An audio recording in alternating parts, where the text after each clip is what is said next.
बिस्मिल्लाहिर्रहमानिर्रहीम। नाज़रीन अस्सलाम वालेकुम। हम आपका मेज़बान साबिर शाकिर वफ़ाक़ी दारुल हुकूमत इस्लामाबाद से कुछ ताज़ा तरीन इत्तलाआत और खबरें आपसे शेयर करते हैं। पाकिस्तान तहरीक इंसाफ के चेयरमैन इमरान खान के लिए एक जाल बिछाया जा रहा है, बिछाया जा चुका है। उसमें ट्रैप करने की कोशिश की जा रही है, लेकिन वो और उनकी फैमिली उस ट्रैप में नहीं आ रही। इस बारे में आपको बताऊंगा। कुछ और खबरें भी हैं। मेरा ख्याल है कि तरतीब से खबरें लेते हैं, क्योंकि खबरें ज़्यादा हैं, वक्त कम है और तमहीद के बगैर ये काम करते हैं। नंबर वन, शाहिद खाकान अब्बासी साहब साबिक वज़ीर आज़म है, मुस्लिम लीग नवाज के बहुत ही सीनियर रहनुमा हैं, लेकिन वो मुस्लिम लीग नवाज से आजकल नाला हैं और वो मरियम साहिबा की क़यादत उन्हें कबूल नहीं है। मरीम साहिबा की क़यादत उन्हें कबूल नहीं है। मुस्तकबिल में जो पार्टी है वो मरीम साहिबा के पास है और इस वक्त भी जो फैसले कर रहे हैं वो मरीम साहिबा कर रही हैं। नवाज शरीफ साहब उनके साथ हैं और फैसले मरीम साहिबा के होते हैं और नवाज शरीफ साहब जो है वो सामने होते हैं। शहबाज शरीफ साहब एंड कंपनी वो बिल्कुल साइड पे उनको कर दिया गया है। उन्हें कहा गया कि आप सिर्फ आराम फरमाएं और बाकी काम हमें करने दें। शाहिद खाकान अब्बासी साहब एक नई पार्टी भी तश्कील देना चाहते हैं। उनकी कुछ ही अर्से पहले लंदन में मुलाकात हुई नवाज शरीफ साहब के साथ। वो आए और लंदन आए और बड़े फ्रीली आए और मुलाकात करके गए और उनको बता के गए कि मेरा और आपके रास्ते जुदा हैं और हम एक नई पार्टी शायद बनाने जा रहे हैं और इसलिए मैं ज़्यादा अब मज़ीद आपके साथ नहीं चल सकता। और उसमें उनके इस सफ़र में मुस्तफ़ा नवाज खोखर साहब भी शामिल हैं, पाकिस्तान पीपल्स पार्टी के साबिक रहनुमा, सेनेटर रह चुके हैं। मुफ्ता इस्माइल साहब भी हैं, फैसल वाडा भी हैं, चौधरी निसार अली खान साहब भी हैं और भी बहुत सारे लोग हैं जो कि इस पार्टी में आने के लिए बेताब हैं, जो कि अभी बनी नहीं है। बहरहाल शाहिद खाकान अब्बासी साहब कल जा रहे थे चीन और उनको एयरपोर्ट पे रोक लिया गया और उनको नहीं जाने दिया गया और उन्हें कहा गया कि आपका नाम स्टॉप लिस्ट में शामिल है।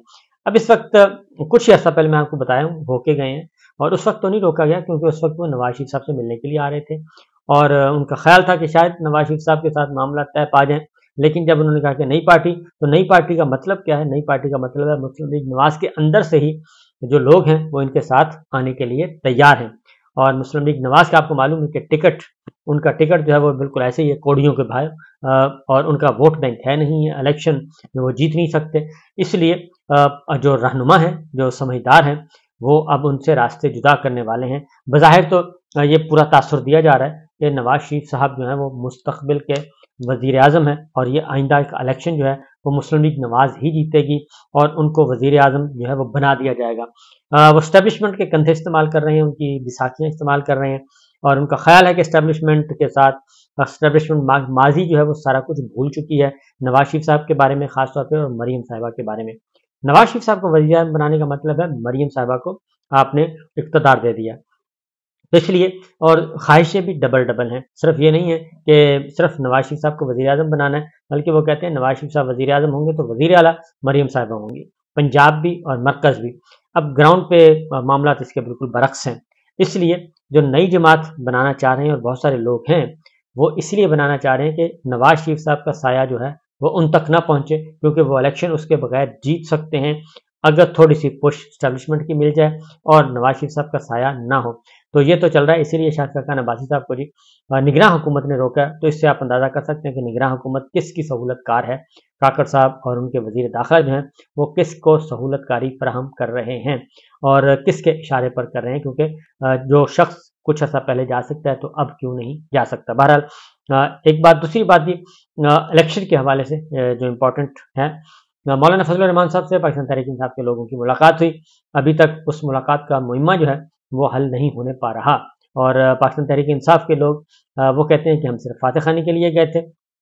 असद कैसर साहब जो उसको लीड कर रहे थे वो कहते हैं हम सिर्फ फातह खाने के लिए आए थे, हमारा कल्चर है, इसके अलावा कोई मसला नहीं है और कोई ऐसा नहीं है कि ये सियासी बाज़ाब्ता कोई बातचीत हमारी चल रही है। लेकिन सैफ अली खान कहते हैं, बैरिस्टर सैफ कहते हैं कि नहीं, ये ऐसा नहीं है, बल्कि हम आए थे और सीनियर लीडरशिप की इजाज़त से आए थे। उधर से मोहम्मद अली दुरानी साहब भी यही कह रहे हैं।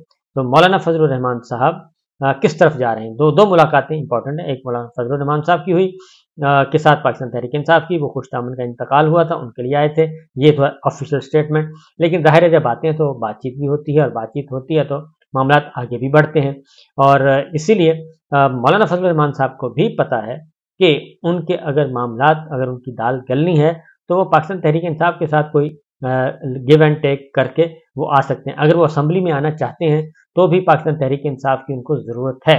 اور اگر کوئی سیٹ ایڈجسٹمنٹ ہو جاتی ہے پاکستان تحریک انصاف کے ساتھ مولانا فضل الرحمان صاحب کی، تو مولانا فضل الرحمان صاحب قومی اسمبلی میں بآسانی پہنچ سکتے ہیں، ادروائز ان کا پہنچنا محال ہے۔ تو بہرحال یہ چیزیں چل رہی ہیں، ابھی اس کی ڈیٹیلز جو ہیں وہ کہتے ہیں کہ سامنے بھی نہیں آتے اور چھپنے بھی نہیں پا رہے، یہ سب کچھ ہو رہا ہے۔ الیکشن کی طرف صورتحال یہ ہے کہ جو پاکستان پیپلز پارٹی ہے وہ معافیا مانگ رہی ہے، اور پاکستان پی ڈی ایم سے معافیا مانگ رہی ہے، نواز شریف صاحب سے، اور مولانا فضل الرحمان صاحب سے ان کا کہنا ہے کہ جناب ہمیں معاف کر دیں۔ خورشید صاحب کہتے ہیں، دیگر رہنما بھی کہتے ہیں کہ ہمیں معاف کر دیں، ہم نے آپ کا ساتھ دیا، بس آپ الیکشن کروا دیں، اور ہمیں صرف الیکشن چاہیے۔ لیکن الیکشن مولانا فضل الرحمان صاحب جو کہ مسلم لیگ نواز کے، مسلم لیگ نواز تو الیکشن کا نام ہی نہیں لے رہی، نہ نواز شریف صاحب نہ ہی کوئی اور۔ اس کی وجہ بڑی کلیئر ہے کہ ان کی گورنمنٹ پنجاب میں موجود ہے، سینٹر میں موجود ہے، ان کو کوئی مسئلہ نہیں ہے، ان کا کوئی کام نہیں رک رہا، بلکہ اس سے زیادہ کام ہو رہے ہیں، کام بھی ہو رہے ہیں، اور ان کا نام بھی نہیں آ رہا، اور نہ ہی کوئی نیب نے پوچھنا ہے، نہ ہی ایف آئی اے نے پوچھنا ہے، کام سارے ہو رہے ہیں۔ نقوی صاحب بھی ان کی تابے داری کر رہے ہیں، اور سینٹر میں کاکڑ صاحب بھی ان کی تابے داری کر رہے ہیں، اور ان کو خیال ہے، ان کا خیال کہ شاید مسلم لیگ نواز واپس آ جائے، اور اس لیے ان کی تابے داری میں مصروف ہیں۔ لیکن حقیقت یہ ہے کہ مسلم لیگ نواز کے ساتھ بہت بڑا ہاتھ ہو جائے گا۔ اس کی وجہ ہے کہ چوں چوں کا مربع جو تیار کرنے کی کوشش کی جا رہی ہے، وہ چوں چوں کا مربع وہ بھی نہیں تیار ہو رہا، اور اگر ہوتا ہے تو اس کے بدلے میں کیا کیا دینا پڑے گا، یہ ہے اصل سوال۔ بہرحال مولانا فضل الرحمان صاحب کہتے ہیں کہ الیکشن جنوری میں نہیں ہوں گے، بلکہ یہ فروری کے آخر میں ہوں گے۔ دوسری جانب الیکشن کمیشن آف پاکستان کہتا ہے کہ الیکشن ہوں گے 24 جنوری 2024 کو، ہم تیار ہیں۔ تیسری جانب صدر مملکت کہتے ہیں کہ الیکشن کا مجھے کوئی چانس نظر نہیں آ رہا۔ مجھے لگتا ہے کہ صدر مملکت کی بات زیادہ قرین قیاس ہے۔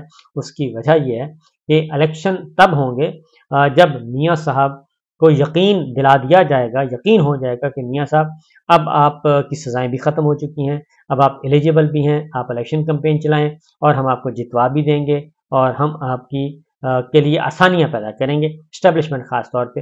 تو یہ چیز چل رہی ہے۔ اس کے علاوہ اس سے پہلے الیکشن ہوتا ہوا نظر نہیں آ رہا۔ اب عمران خان صاحب کا ٹرائل شروع کر دیا گیا ہے، اور وہ ٹرائل بھی اسی رفتار سے شروع کرنے کی کوشش کی جا رہی ہے جس رفتار سے توشہ خانہ کا ہوا تھا۔ لیکن اس بار جو جج ہیں ابو الحسنات محمد ذوالقرنین صاحب، وہ دلاور صاحب سے بہتر ہیں، اور اس سینس میں کہ انہوں نے اگر کوئی پریشر میں جو ان کو کہا گیا ہے کہ آپ نے فیصلہ سنانا ہی سنانا ہے، اور آپ نے ان کو 14 سال قید کم از کم سنانی ہے عمران خان صاحب کو، اور شاہ محمود قریشی صاحب کو 7 سال سزا سنا دیں، تو دونوں کو آپ نے سزا سنانی ہے، نہ قریشی صاحب کو چھوڑنا ہے اور نہ ہی عمران خان صاحب کو چھوڑنا ہے، کیونکہ قریشی صاحب بھی ہمارے قابو نہیں آ رہے اور عمران خان صاحب بھی نہیں آ رہے، لہٰذا قریشی صاحب نے عمران خان کو نہیں چھوڑا، اور ہم اب دونوں کو نہیں چھوڑیں گے۔ یہ بڑا کلیئر میسج دیا جا رہا ہے، اور اس کے لیے دلاور صاحب نے تو آنن فانن سارا کام کر دیا تھا، جج دلاور نے، لیکن ذوالقرنین صاحب ابو الحسنات یہ ایسا نہیں کر رہے۔ وہ کہتے ہیں میں ذرا ڈفرینٹ آدمی ہوں، وہ یہ کریں گے لیکن طریقے اور سلیقے سے کریں گے، اس طرح نہیں کریں گے کہ بالکل بلنٹلی آئیں اور ضابطے کی کارروائی پوری نہ کریں۔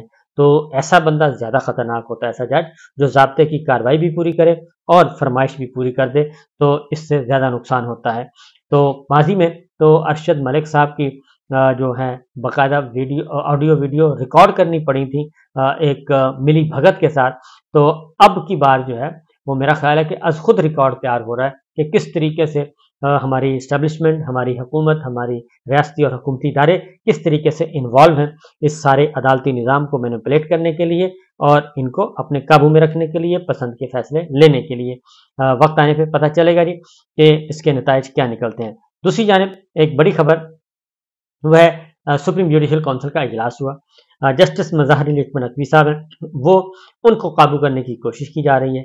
جسٹس مظہر علی اکمل نقوی صاحب اور جسٹس اعجاز الحسن صاحب دونوں کے خلاف کمپلینٹ فائل کی گئی، اور وہ کمپلینٹ اس وقت فائل کی گئی جب دونوں آنریبل ججز نے ایک note chief justice of Pakistan کو لکھ کے بھیجا کہ اور ان کی توجہ دلائی جب پنجاب اسمبلی اور خیبر پختونخوا اسمبلی ٹوٹ گئی تھی، تو اس وقت انہوں نے توجہ دلائی کہ 90 دن کے اندر اندر انتخابات ہوتے ہوئے نظر نہیں آ رہے اور اس ایشو کو ٹیک اپ کیا جائے۔ اگر 90 دن کے اندر انتخابات نہیں ہوتے تو اس سے آئین ٹوٹے گا، آئین سے انحراف ہوگا، اور اس سے بچائیں۔ یہ note chief justice of Pakistan Umar Ata Bandial صاحب کو جاتا ہے، وہ نوٹس لے لیتے ہیں، بینچ بنا دیتے ہیں، اور اس کے بعد پھر بینچ کو جیسے توڑا گیا اور جیسے توڑوایا گیا وہ بھی ہمارے سامنے ہے۔ اور यही इनका कसूर है, जस्टिस मज़ाहरी अकबर नकवी साहब का और जस्टिस एजाजुल अहसन साहब का।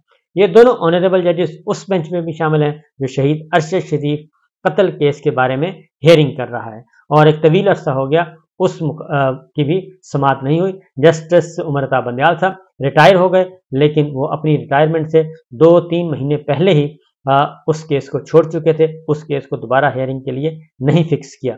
अब जस्टिस काजी फाइज़ साहब हैं, चीफ जस्टिस बन चुके हैं, उनसे तवक्को थी कि वो आएंगे तो जैसे बाकी पेंडिंग केसेस लेके आ रहे हैं, इस केस को भी लेके आएंगे, शहीद अरशद शरीफ वाले मामले को वो नहीं लेके आए अभी तक। और इसलिए जी ये दो जराइम जस्टिस नकवी साहब के और जस्टिस एजाजुल अहसन साहब के, लिहाजा उनके खिलाफ एक कंप्लेंट फाइल की गई, और जो कंप्लेनेंट है उनकी तस्वीर जस्टिस काजी फाइज़ साहब के साथ देखी जा रही हैं और वो पोस्ट भी हो रही हैं। तो ये भी एक मुहिम्मा है समझने का, ना समझाने का। तो बहरहाल कल सुप्रीम जुडिशल काउंसिल का इजलास हुआ और जस्टिस एजाजुल अहसन साहब जो कि सीनियर मोस्ट जज हैं, उनके खिलाफ तो कोई कार्रवाई हिम्मत नहीं हुई कि उनके खिलाफ कार्रवाई की जाए। वो उठकर भी चले गए और उन्होंने कहा कि मेरे खिलाफ कंप्लेंट है, अगले आदमी को बुलाएं। जस्टिस मंसूर अली शाह साहब आए और जुडिशल काउंसिल जो है वो पूरी हुई और जुडिशल काउंसिल ने फिर जस्टिस एजाजुल अहसन साहब को क्लीन चिट दे दी। इस तरीके से और भी बहुत सारी बेशुमार शिकायत थी, उसमें उनको भी फारिग कर दिया गया, डिसमिस कर दिया गया। अलबत्ता जस्टिस नकवी साहब के मामले में जो है वो सुप्रीम जुडिशल काउंसिल में इख्तिलाफ हुआ। चीफ जस्टिस काजी फाइज़ ईसा साहब और जस्टिस सरदार तारिक मसूद और जस्टिस नईम अख्तर अफगान जो कि चीफ जस्टिस है बलूचिस्तान हाई कोर्ट के, ये 3 एक साइड पे हो गए और 2 ऑनरेबल जजेस जुडिशल काउंसिल के मेंबर वो एक साइड पे हो गए। उसमें जस्टिस एजाजुल अहसन साहब थे और chief justice Lahore high court Naveed Bhatti साहब थे। तो लिहाजा कसरत राय से ये फिर फैसला किया गया और उनको नोटिस इशू किया गया, शोकाज नोटिस जारी कर दिया गया। 2 हफ्ते के अंदर 14 दिन के अंदर के जवाब आपने सबमिट करना है। लेकिन मामला ये है कि उन पे एक तो फिर सरदार तारिक मसूद साहब पे भी एक कंप्लेंट थी, उन्होंने कहा कंप्लेनेंट को बुलाया जाए, लिहाजा आमना मलक आएंगी, वो मजीद सबूत देंगी। इस तरह की कल हियरिंग हुई है, बहुत जल्दी में उजरत में हुई है और जस्टिस नकवी साहब को पहले से इरादा कर चुके हैं कि उनको हमने घर भेजना है। ये फैसला उसी तरीके से फैसला हो चुका है जैसे इमरान खान साहब के बारे में फैसला हो चुका है कि इमरान खान साहब को हमने घर भेजना है, पाकिस्तान तहरीक इंसाफ को इलेक्शन नहीं लड़ने देना है और अगला वज़ीर आज़म नवाज शरीफ साहब को बनाना है। तो इसी तरीके से जस्टिस नकवी साहब के पीछे भी मुस्लिम लीग नवाज खास तौर पे है जी सरगर्दा, और उन्होंने ही ये सारा कुछ किया है, ये सब चीज़ें मैनेज की हैं और एक कंप्लेनेंट तलाश किया गया और उसके ज़रिए सब कुछ किया गया। बहरहाल ये इतना आसान नहीं है कि आप किसी भी ऑनरेबल जज को इस तरीके से आनन फानन सुप्रीम जुडिशल काउंसिल के जरिए निकाल दें, क्योंकि जस्टिस काजी फाइज़ साहब के खिलाफ भी वही इल्ज़ामात जो जस्टिस नकवी साहब के खिलाफ लगाए गए हैं, उसी तरह के इल्ज़ामात उन पे भी लगाए गए थे जस्टिस काजी फाइज़ साहब पे। तो उनका रेफरेंस जो है, उनके खिलाफ तो रेफरेंस आया था बाकायदा तौर पर सदर ममलिकत की तरफ से, प्राइम मिनिस्टर से होता हुआ, उनका तो मामला आगे नहीं बढ़ सका था और वो रेफरेंस डिसमिस कर दिया गया था और उसकी टेक्निकल ग्राउंड्स पे, और उसमें बताया गया था कि इस तरीके से किसी भी जज का या जज की फैमिली का पीछा नहीं किया जा सकता। तो जस्टिस नकवी साहब भी सुप्रीम कोर्ट से रिव्यू करेंगे और इसको चैलेंज कर रहे हैं शोकाज नोटिस को, और रिव्यू करेंगे और उसके बाद फिर अपना मुकदमा ओपन कोर्ट में लेकर जाएंगे। ये थी अब तक की इत्तलाआत। इजाजत दीजिए, अल्लाह हाफिज।